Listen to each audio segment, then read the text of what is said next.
அரசு பள்ளியில் ஆன்மீக சொற்பொழிவு. தவறு செய்தவர்கள் தப்பிக்க முடியாது அமைச்சர் அன்பில் மகேஷ். சென்னையில் அரசு பள்ளியில் ஆன்மீக சொற்பொழிவு நடைபெற்றது பெரும் சர்ச்சையை ஏற்படுத்தியுள்ளது.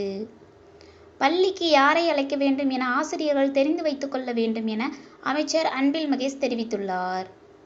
சென்னையில் அரசு பள்ளியில் ஆன்மீக சொற்பொழிவு நடைபெற்றது பெரும் சர்ச்சையை ஏற்படுத்தியுள்ளது.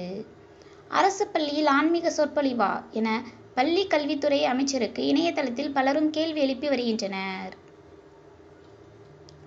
இதையடுத்து பள்ளிகளில் ஆன்மீக சொற்பொழிவு நடைபெற்றது தொடர்பாக சைதாப்பேட்டை மேல்நிலைப்பள்ளி தலைமை ஆசிரியர் சண்முகசுந்தரம் மற்றும் அசோக் நகர் பெண்கள் மேல்நிலைப்பள்ளி தலைமை ஆசிரியர் தமிழரசி ஆகியோரிடம் சென்னை மாவட்ட முதன்மை கல்வி அலுவலர் மார்க்ஸ் விளக்கம் கேட்டு உத்தரவிட்டுள்ளார். இதுகுறித்து சம்பந்தப்பட்ட பள்ளிக்கு சென்ற அமைச்சர் அன்பில் மகேஷ் மாணவர்கள் மற்றும் ஆசிரியர்களிடம் பேசுகையில், பள்ளிக்கு யாரை அழைக்க வேண்டும் என ஆசிரியர்களுக்கு தெரிய வேண்டும். ஆசிரியர்களுக்கு குறைந்தபட்ச புரிதல் வேண்டும். இதை வேண்டுகோளாகவும் எச்சரிக்கையாகவும் சொல்கிறேன். தவறு செய்தவர்கள் யாராக இருந்தாலும் தப்பிக்க முடியாது. அவர்களுக்கு தண்டனை வழங்கப்படும்.